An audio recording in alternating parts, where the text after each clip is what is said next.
नीतीश के एनडीए में आने से शुरू हुई महाभारत। बिहार में सहयोगी दल एनडीए छोड़ने को तैयार। बिहार में मोदी की सभा का एनडीए के सहयोगियों ने किया बहिष्कार। सीट बंटवारा बना बीजेपी के लिए सबसे बड़ी मुसीबत। बीजेपी ने लोकसभा चुनावों के लिए 195 उम्मीदवारों की घोषणा कर दी है, लेकिन इस लिस्ट में बिहार से एक भी नाम नहीं है। राज्य में लोकसभा की 40 सीटें हैं, बीजेपी के पास 17 सीटें हैं, लेकिन इसके बावजूद वो किसी भी सीट पर उम्मीदवार का ऐलान नहीं कर पाई, और वो इसीलिए क्योंकि बिहार में सीट बंटवारा बीजेपी के गले की फांस बन चुका है। नीतीश कुमार के एनडीए में आने के बाद से ही एनडीए में बगावत के हालात दिखाई दे रहे हैं। सहयोगियों की डिमांड पूरी करने में बीजेपी सफल नहीं दिखाई रही है, और इसका असर पीएम मोदी की बिहार में हुई रैली में भी दिखाई दे रहा है। बीजेपी के सहयोगियों ने बीजेपी की रैली का बहिष्कार कर दिया। ना तो सहयोगी दल के नेता ही रैली में शामिल हुए और ना ही उनके सोशल मीडिया अकाउंट पर रैली से जुड़ा कोई भी वीडियो या फिर फोटो पोस्ट किया है, जिसके बाद दावा किया जा रहा है कि एनडीए के सहयोगी बिहार में अब एनडीए छोड़ने का मन बना चुके हैं और वो महागठबंधन की ओर जा सकते हैं। महागठबंधन की रविवार को बिहार में जन विश्वास महारैली आयोजित हुई थी और रैली में जुटी जबरदस्त भीड़ ने भी एनडीए सहयोगियों की चिंता बढ़ा दी है, क्योंकि रैली में पीएम मोदी की शनिवार को हुई सभाओं से ज्यादा भीड़ दिखाई दी, जिसके बाद दावा किया जा रहा है कि अब एनडीए के कई सहयोगी पाला बदलने की तैयारी कर रहे हैं।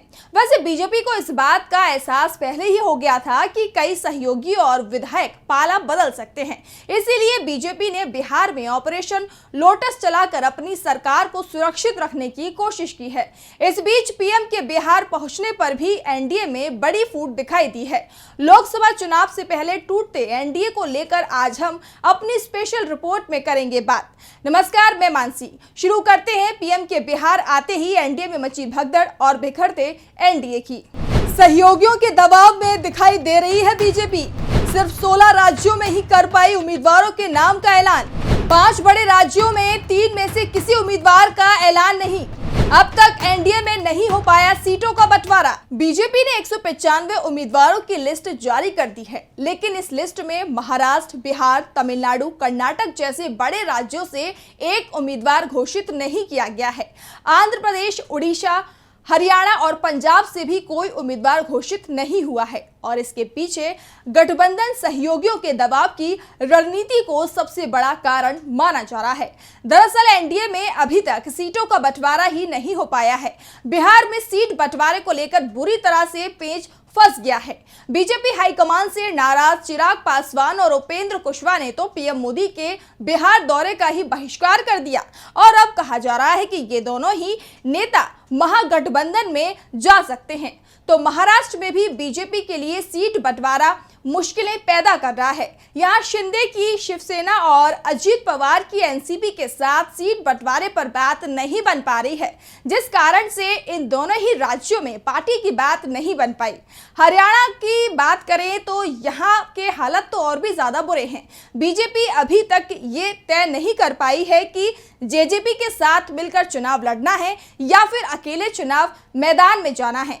अकेले चुनाव लड़ने का अर्थ होगा जेजेपी का हरियाणा सरकार से अलग होना, और जेजेपी अगर सरकार से अलग होती है तो फिर हरियाणा की बीजेपी की सरकार ही गिर जाएगी, और इसी के चलते अभी तक बीजेपी यहां कोई फैसला नहीं कर पा रही है।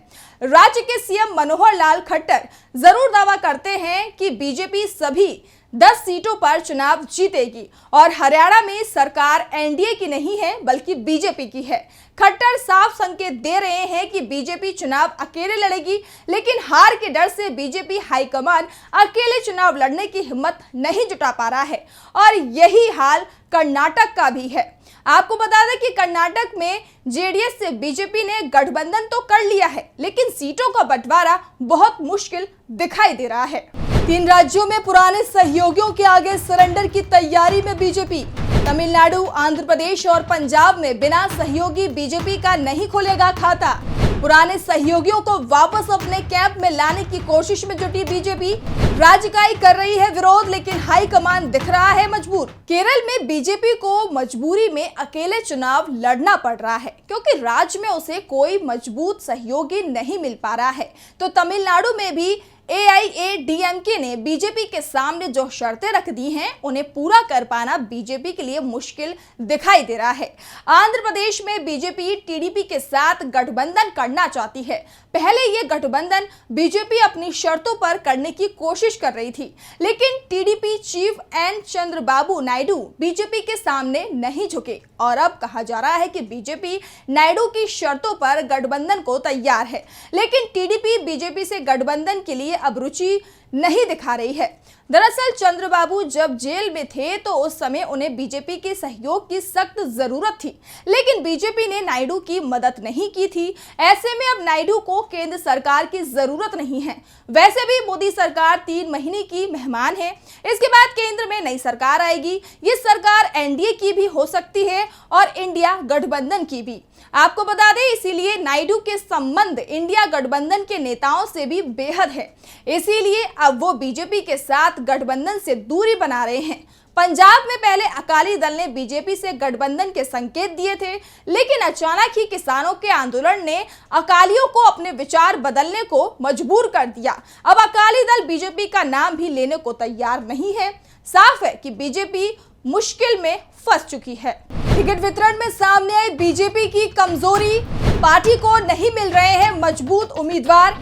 इंडिया गठबंधन के आगे कमजोर दिख रहा है एनडीए।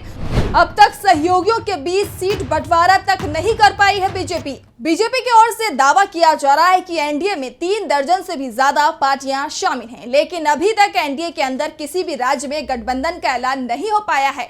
यूपी में बीजेपी ने 51 उम्मीदवारों के नामों का ऐलान तो कर दिया, लेकिन यहां भी गठबंधन को लेकर पेच फंसा हुआ है। जयंत के आने के बाद पश्चिम यूपी के सीटों के समीकरण का कह सकते हैं वो बिगड़ गया है, तो राजभर के आने से पूर्वांचल में समीकरण बिगड़े हैं। ये नेता बीजेपी को कितना फायदा पहुंचाएंगे ये तो चुनाव परिणाम तय करेंगे, लेकिन इन नेताओं के चलते बीजेपी में बगावत के जो हालात हैं वो दिखाई दे रहे हैं, क्योंकि बीजेपी कई ऐसी सीट जहां पर उसके सांसद थे वो भी सहयोगियों को देने के लिए मजबूर अब दिखाई दे रही है। दरअसल बीजेपी को अपने खुद के सर्वे में ही हार मिलती दिखाई दे रही है और इसी के चलते वो अपनी रणनीति में लगातार बदलाव कर रही है।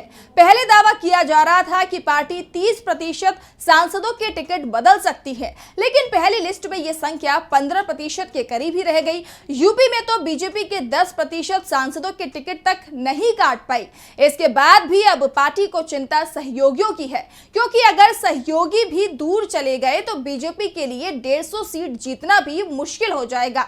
सत्ता हाथ से फिसलती दिख रही है, इसीलिए बीजेपी सहयोगियों के सामने घुटने टेकने को मजबूर हो रही है।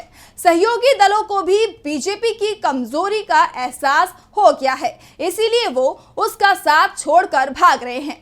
दावा किया जा रहा है कि सीमित क्षेत्र में थोड़ा बहुमत आधार वाले क्षेत्रीय दल ही बीजेपी के खेमे में रह जाएंगे, बाकी के चुनावों के दौरान उसके हाथ से फिसल जाएंगे।